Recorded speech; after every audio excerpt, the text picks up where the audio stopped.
I stood there, enthralled.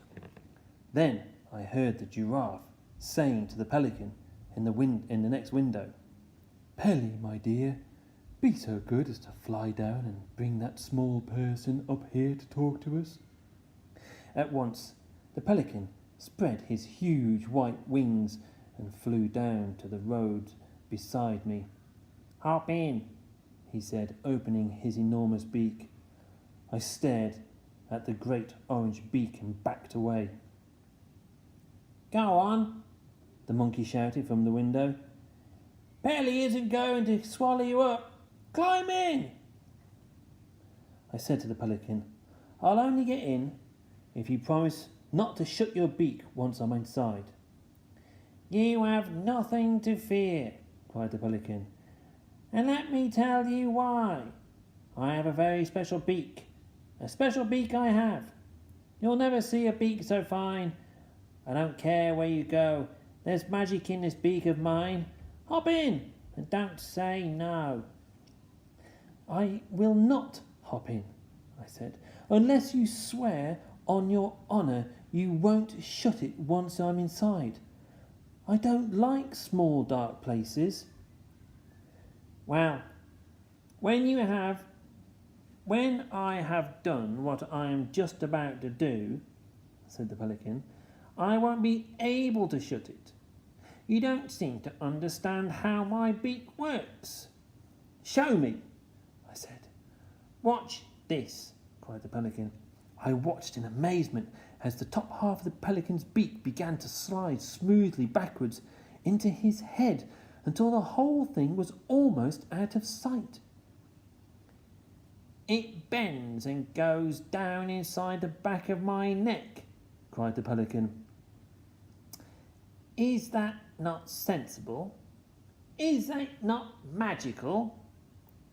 "It's unbelievable," I said. "It's exactly like the one of those metal tape measures my father's got at home. When it's out, it's straight. When you slide it back in, it bends and disappears." "Precisely," said the pelican.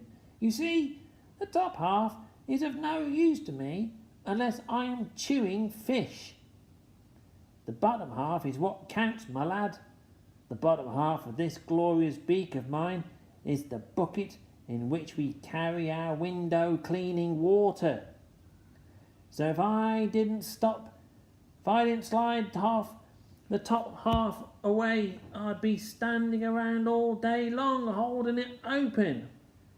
So I slide it away for the rest of the day.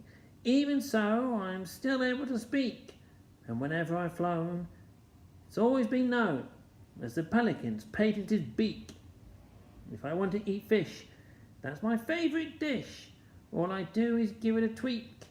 In a blink of an eye, out it pops, and then they cry, 'It's a pelican's patented beak!'" "Stop the showing off down there," shouted the monkey from the upstairs window.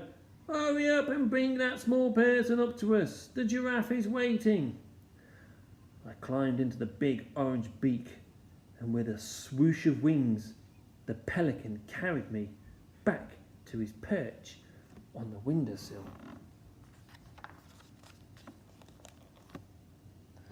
The giraffe looked out of her window at me and said, "How do you do?" "What is your name?" "Billy," I told her.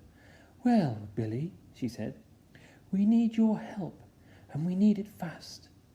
We must have some windows to clean. We've spent every penny we have on buying this house, and we've got to earn some more money quickly.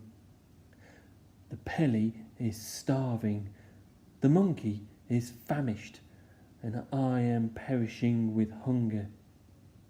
The Pelly needs fish, the monkey needs nuts, and I'm even more difficult to feed.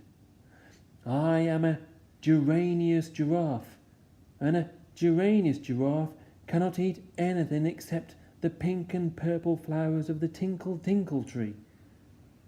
But those, as I am sure you know, are hard to find and expensive to buy."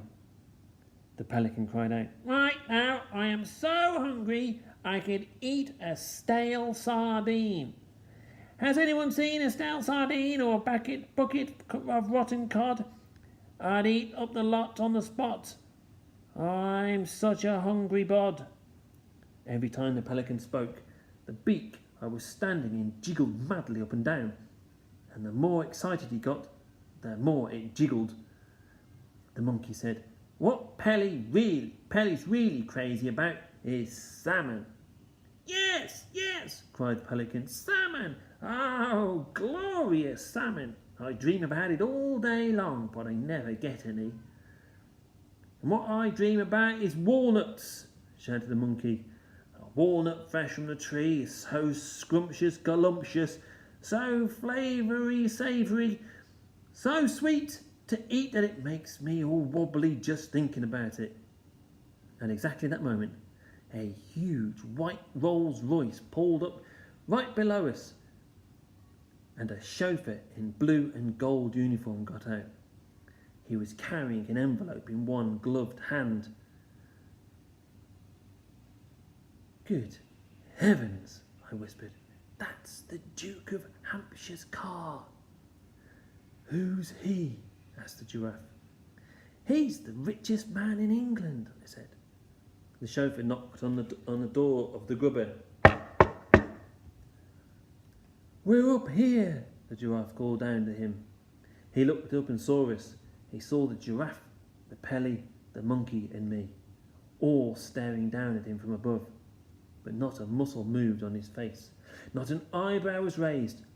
The chauffeurs of very rich men are never surprised by anything they see. The chauffeur said, His Grace, the Duke of Hampshire, has instructed me to deliver this envelope to the Ladderless Window Cleaning Company. That's us, cried the monkey. The giraffe said, Be so good as to open up the envelope and read us the letter. The chauffeur unfolded the letter and began to read.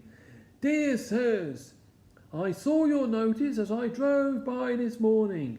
I've been looking for a decent window cleaner for my last 50 years, but I have not found one yet. The house has 677 windows in it, not counting the greenhouses, and all of them are filthy. Kindly come and see me as soon as possible. Yours truly, Hampshire. That,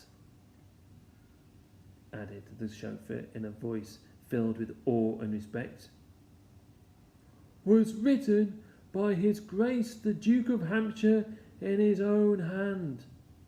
The giraffe said to the chauffeur, Please tell His Grace the Duke that we will be with him as soon as possible. The chauffeur touched his cap and got back in his Rolls Royce. Whoopee! Shouted the monkey. Fantastic! Cried the pelican. That must be the best window cleaning job in the world. Billy, said the giraffe, what is the house called and how do we get there? It's called Hampshire House, I said. It's just over the hill. I'll show you the way. We're off, cried the monkey. We're off to see the Duke.